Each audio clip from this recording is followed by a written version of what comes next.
8h25, com o oferecimento de Proteus, serviços de saúde e medicina ocupacional. Unimed Campos, cuidar de você, esse é o plano. Laboratórios Plínio Bacelar e vacinas Plínio Bacelar. Hoje, conversando com o jornalista e ex-governador Sérgio Cabral, temos aqui na bancada o Rodrigo Gonçalves e o Aloysio Abreu Barbosa, quem peço para abrir esse bloco agora, por favor, Aloysio. Governador, nós, como era de esperar, nos estendemos no primeiro bloco e vamos fazer os dois blocos reunidos em um. Então, vou tentar resumir a pergunta que está na pauta aí. A senhora falou um pouco, já elogiou o governador Cláudio Castro. Como é que o senhor viu a reeleição dele no primeiro turno? Ao mesmo tempo, uma análise mais local, mas também com expressão estadual, o senhor se marcou na Assembleia por ter sido eleito presidente da Alerj logo no segundo mandato. E esse fato, é difícil, foi visado agora por Rodrigo Bacelar, deputado de Campos. E, por fim, como é que o senhor avalia o governo Vladimir Garotinho em Campos? São três perguntas. Bom, vamos lá. Você me pergunta sobre o governo Cláudio Castro. Eu acredito que foi uma surpresa muito positiva o governador Cláudio Castro. Eu acompanhei da cadeia toda a deterioração do Estado, acompanhei em 15, 16, antes de ser preso. Eu cometi um erro de não ter disputado nenhum cargo público em 14, meio que me anulei para eleger o Pezão, tratei aquilo como a coisa mais importante. Ao meu ver, sinceramente, eu via, porque todas aquelas conquistas que nós tínhamos realizado, eu acreditava que deviam ser preservadas. E o Pezão foi meu vice-governador 8 anos, então eu acreditava que ele, mais do que ninguém, que estava todo dia ali comigo, podia dar conta da continuidade de todos os serviços, de todas as conquistas, de todas as obras. E não foi assim. Infelizmente, ele não foi um bom governador. Ele assim que tomou, ele ficou 9 meses no cargo me substituindo. Eu disse a ele, você tem que sentar na cadeira, eu vou sair. E eu pensava em ser candidato ao Senado, acabei não sendo candidato ao Senado para trazer o César Maia, tirar o César Maia do governo para o Senado e assim ter os partidos que apoiavam o César conosco também.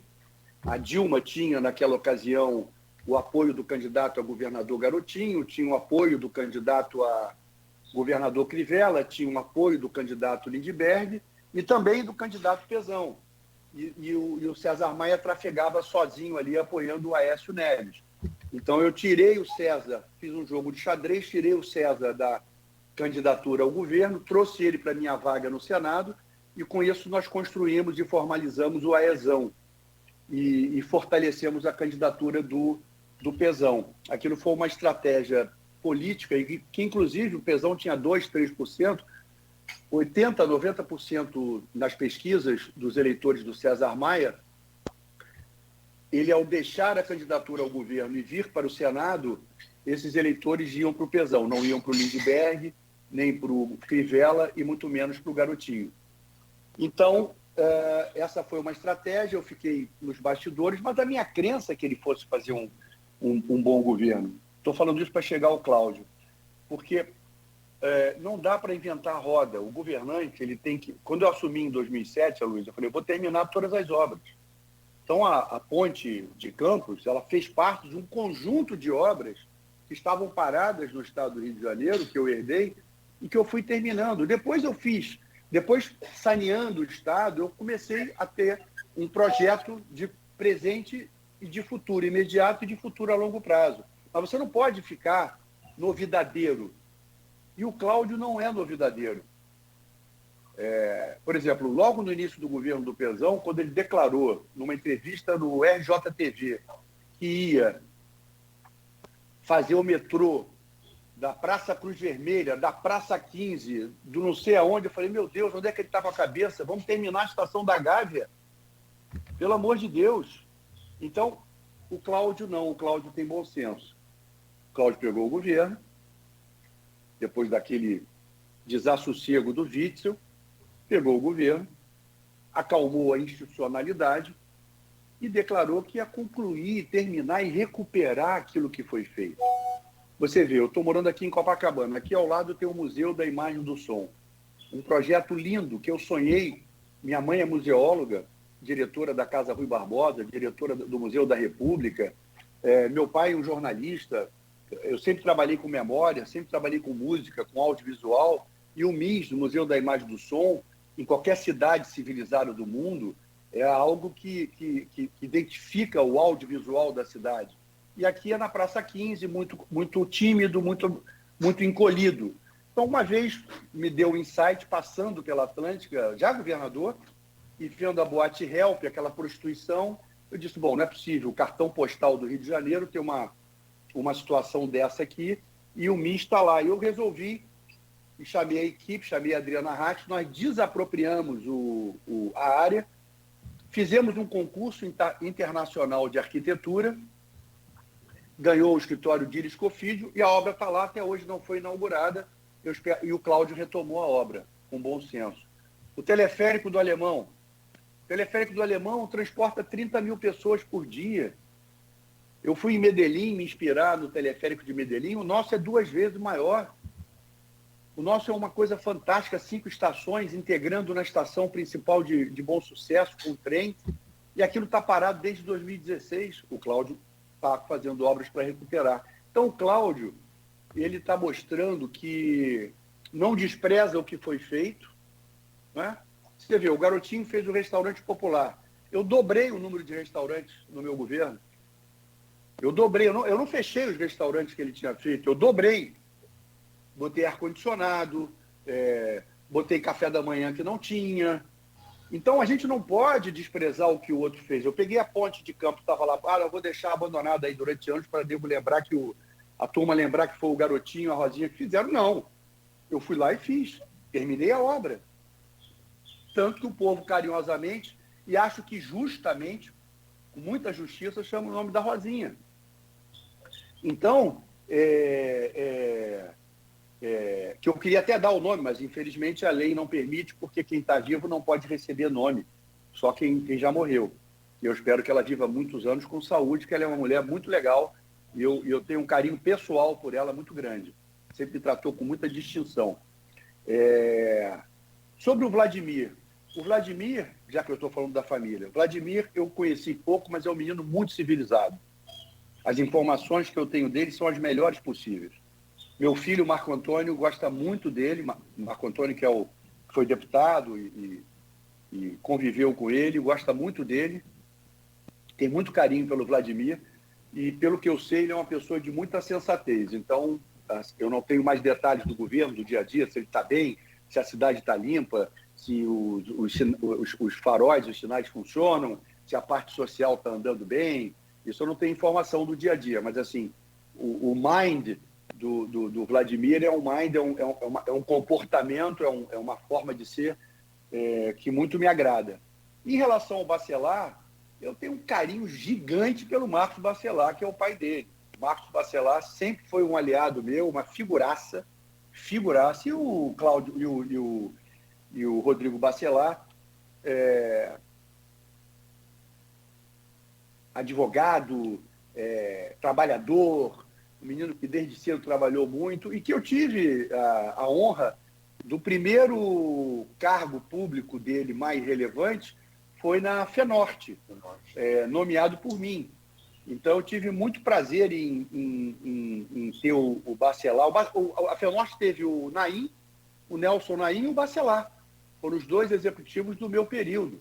E me ajudaram muito, inclusive com a UENF. Uma obra, por exemplo, que eu concluí foi o auditório da UENF, o teatro da UENF. Não é? Nós reforçamos, nosso trabalho com a UENF foi um trabalho extraordinário. Nós fizemos, assim, grandes parcerias do meu governo com a universidade criada pelo grande Darcy Ribeiro. E de maneira que o Bacelar, ele mostrou um talento político no primeiro mandato muito surpreendente, muito positivo. E eu torço muito para que ele vá bem. A Alerj tem um papel decisivo na governabilidade, na construção de de projetos de lei. O Bacelar me parece que tem muito bom senso, enfrenta muito preconceito, enfrenta muitas opiniões pré-concebidas, e ele tem se saído muito bem, com muita cautela. Os passos iniciais dele têm sido de muita cautela, de muito respeito à institucionalidade. Então, eu quero desejar ao Bacelar toda a sorte do mundo. Ele tomou posse agora, dia 2 de fevereiro, como presidente da Alerj, e eu tenho certeza que ele vai ser bem-sucedido, e eu peço a Deus que o ilumine em cada passo à frente da Alerj. Então, assim, Cláudio, Bacelar e Vladimir são 3 personagens políticos que gozam do meu respeito e da minha admiração. Bom, vamos mudando um pouquinho a chave, para a gente falar um pouco agora sobre o Nacional, que a gente já está entrando aí nos minutos mais finais, e para a gente também prestigiar o pessoal lá do grupo, né, Cláudio? Quando a gente...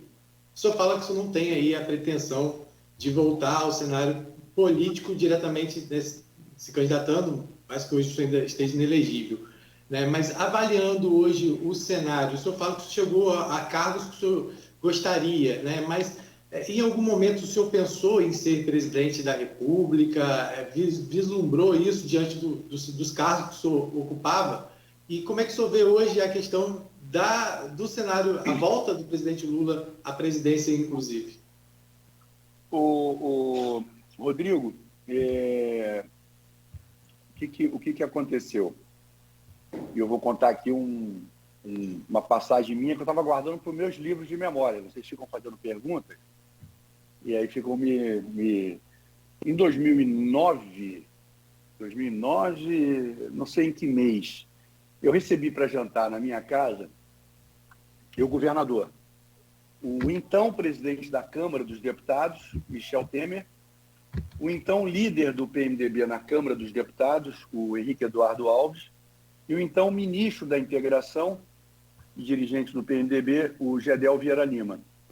Pediram um jantar comigo, eu recebi, acho que eu chamei o Pezão, chamei o Pisciani para esse jantar, e o Marco Antônio, e o Eduardo, não sei se foi, o Eduardo Paes.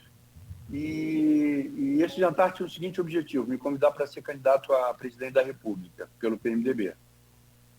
Só, Sérgio, você está fazendo um governo extraordinário, o Rio de Janeiro é um celeiro de conquistas, o Eduardo Paes foi eleito agora com a tua liderança prefeito da capital, você vai ser o nosso presidente. Eu disse: olha, Michel, te agradeço demais você ter vindo ao Rio me procurar, ter dito isso, mas eu não sou candidato a presidente, eu sou candidato à reeleição, o meu país é o Rio de Janeiro.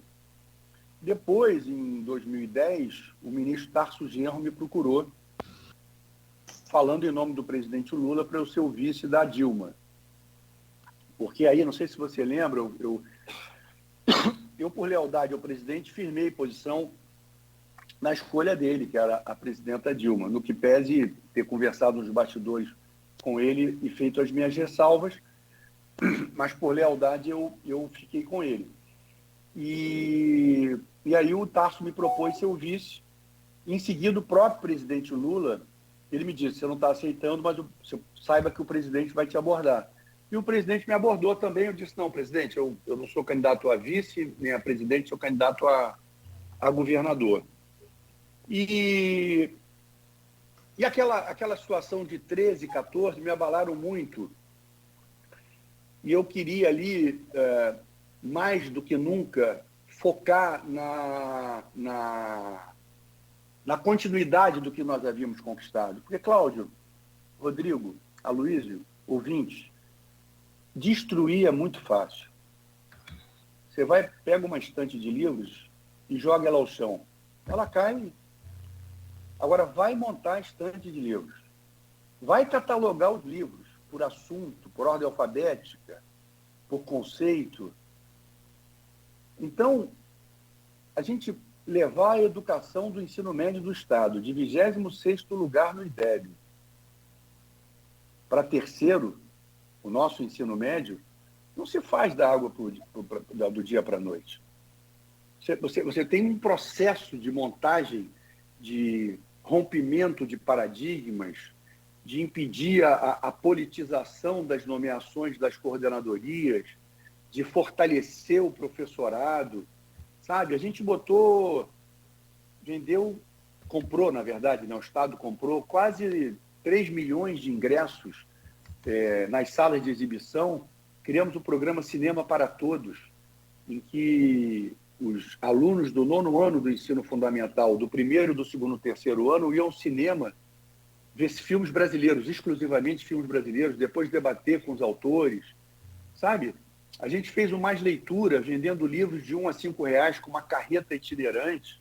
A gente fez o tomógrafo móvel, com 2 carretas rodando o interior para fazer exames. A gente fez a ressonância magnética móvel, rodando o interior. A gente fez o mamógrafo móvel. A gente fez o Hospital da Mulher, lá em São João de Meriti, que atende o estado inteiro em parto de alto risco, e muitas mães de Campos e região nasceram de partos difíceis dos seus filhos nesse hospital. Inclusive, no dia anterior à minha saída da prisão, um sargento da PM no BEP me abordou, preso, me apresentou a Rislaine, a filha dele, que tem 11 anos de idade e está aqui graças ao senhor, porque minha mulher tinha uma gravidez de risco e operou no Hospital de São João de Meriti. Nós temos um Instituto Estadual do Cérebro. Nós temos o Rio Imagem, que foi o maior centro de imagem pública, está ali na Presidente Vargas, eu não sei se está funcionando bem hoje, ou Caxá, que é uma grande maternidade hoje. O Agalagos é uma referência na região dos lagos. Então, a minha decisão era: não podemos perder isso. Nós temos que continuar. Pezão é o meu candidato. Eu errei. Eu peço desculpas à população, eu escolhi errado. Não foi um bom governador. O Witzel não, pior ainda. E agora o Cláudio está dando um outro rumo ao Estado. Quanto ao presidente Lula, que é a parte final da tua pergunta, o presidente Lula é o maior líder popular da história do Brasil. Além de ser um ser humano extraordinário, um ser humano delicioso, foi a pessoa política que eu mais curti foi o presidente Lula, né? E convivemos muito intensamente. E é um nome internacional. Ele tem a chance de levar o Brasil outra vez à agenda internacional. Ele deixou o país em 5º lugar no PIB mundial. Nós estamos abaixo do 10º. A presidenta Dilma não fez um bom governo. Ela ainda aproveitou em 11, 12 índices que eram um esteio do período Lula. Nós tivemos 16 anos maravilhosos no Brasil. Nós tivemos 8 anos do Fernando Henrique, de arrumação da casa institucional, de arrumação da nova moeda brasileira, de privatização de setores estratégicos como a telecomunicações, que não tinha cabimento, era uma coisa que unia a direita reacionária e a esquerda radical da mesma tese patriótica, entre aspas, de que a telefonia tinha que ser estatal, uma coisa absolutamente dantesca e que foi quebrada. O monopólio foi quebrado. Como nós vivemos no período da Dilma, um equívoco que prejudicou Campos, que prejudicou o Norte Fluminense, que prejudicou os estados produtores, que foi a lei do pré-sal. Eu levei por 2 vezes, porque eu não abaixo a cabeça, mesmo para aliados, se o interesse do Rio estava em jogo, nós botamos 100 mil pessoas na Rio Branco. Muitos ônibus, inclusive, do Norte Fluminense, mobilizados de Macaé, de Campos, de toda a região. Aquela barbaridade, aquela lei que eu desesperadamente mostrando a eles: vocês estão levando o Rio de Janeiro, São Paulo, inclusive. Eu estava com o Serra, que era governador, eu estava com Artung na reunião na Alvorada, com o presidente, com a Dilma discutindo comigo ali de frente, eu dizendo: isso é uma loucura, o modelo atual está ótimo. O presidente Fernando Henrique fez um modelo correto que o senhor, presidente, está aproveitando muito bem. Se nós fizermos isso, nós vamos perder o trem da história, porque o petróleo é uma commodity. O barril pode valer $50, como pode valer $100. Ele varia, nós não podemos jogar os ovos da educação, a salvação da educação brasileira, a salvação do Brasil. Isso é uma falsa patriotada. Deixa isso seguir em frente como está. Eles reestatizaram a área do pré-sal, botando a Petrobras in natura com 30% e com capacidade de mando em todos os campos. Aquilo foi uma barbaridade. Nós tivemos em 10 anos um leilão só, que foi o campo de Libra. E o aeroporto do Rio de Janeiro, o Galeão, no seu leilão, teve um valor maior do que o campo de Libra. Não é possível. Não é possível que o campo de Libra valha menos do que o aeroporto do Galeão, mas era o modelo. Só uma companhia, só um consórcio entrou, que foi o da Petrobras com os chineses, estatal chinesa com estatal brasileira, porque os chineses precisam, anyway, de petróleo, não tem jeito, como eu havia falado antes. O crescimento do país demanda importação o tempo inteiro. Mas nós perdemos a oportunidade. Eu me lembro que eu falava de carro elétrico, eles achavam, tinha gente que me zombava. Eu falava, gente, o carro elétrico é uma realidade. Nós vamos ter que ter um modelo. O carro, ônibus, veículos, caminhão, de um modo geral, representam, segundo os profissionais, 50% do valor do barril do petróleo. Atenção, Brasil, 50% do valor do petróleo vem de caminhões, ônibus, carro, mobilidade. Pois bem, daqui a 10 anos, daqui a 15 anos, dependendo do país, a Inglaterra, a França, os Estados Unidos param de produzir carro a combustão fóssil. Então, nós perdemos 10 anos num modelo absolutamente equivocado. O Congresso Nacional, no período Michel Temer, deu uma consertada na lei, tirando a Petrobras desse monopólio, permitindo que ela conceda a terceiros, o que facilitou, mas é pouco ainda. E nós caímos como boi de piranha. Eu dizia isso para eles: vocês estão jogando o Rio de Janeiro, o Espírito Santo e São Paulo como boi de piranha. Não, vamos pegar os royalties e distribuir para todo mundo. Graças a Deus, a Procuradoria do Estado, sob meu comando, conseguiu no Supremo estancar aquela lei, que seria a mais sórdida de todas. E ela está parada lá. Graças a Deus. Mas o que é hoje, esse modelo hoje?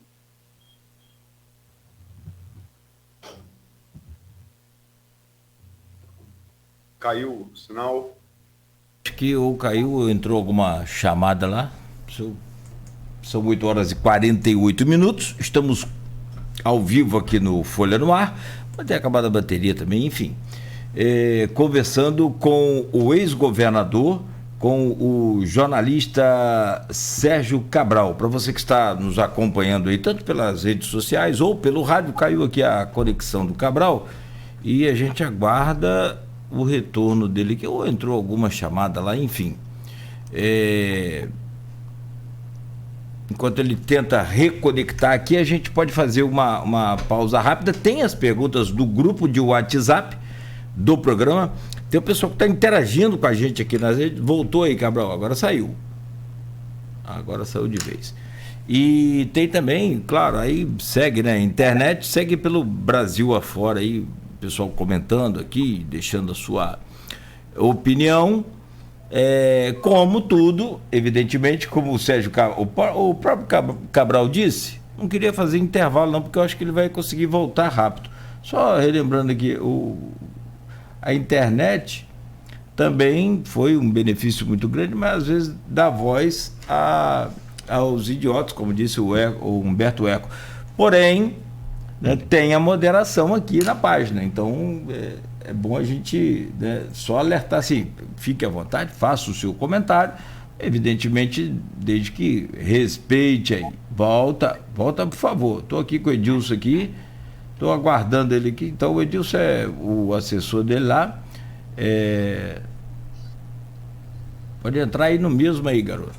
Vamos lá. E enquanto ele volta aqui o acesso ao link, eu também só quero lembrar, e é importante frisar, amanhã, para quem está acompanhando, essa entrevista vai estar disponível aí, podcast, vai estar disponível também nos aplicativos todos aí.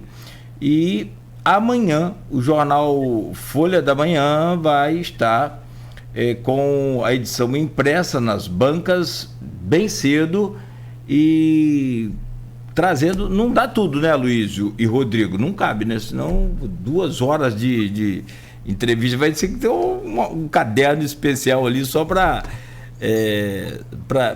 o Cabral. Mas vai sair, sim, boa parte dessa. Já está aí, Cabral. Voltou aí a nossa conexão. Ex-governador Sérgio Cabral, jornalista, conversando ao vivo conosco. Ao vivo é isso mesmo. Caiu de novo? Não, né? Não, tá aí. Tá nos ouvindo bem aí, Cabral? Tá legal? Acho que não, né? Eu quero fazer um intervalo. Vamos lá, a gente faz o intervalo então, enquanto ele acerta aí essa conexão. Voltamos em instantes. Continue ligado aí pra gente fazer o fechamento dessa entrevista de hoje aqui no Folha no Ar. Guia de desconto. Plano de assistência familiar Boa Viagem. Exclusivo para associados Boa Viagem. Adquira agora e ganhe descontos em exames e consultas médicas para você e sua família. Guia de desconto Plano Boa Viagem. Solicite pelo WhatsApp 9993960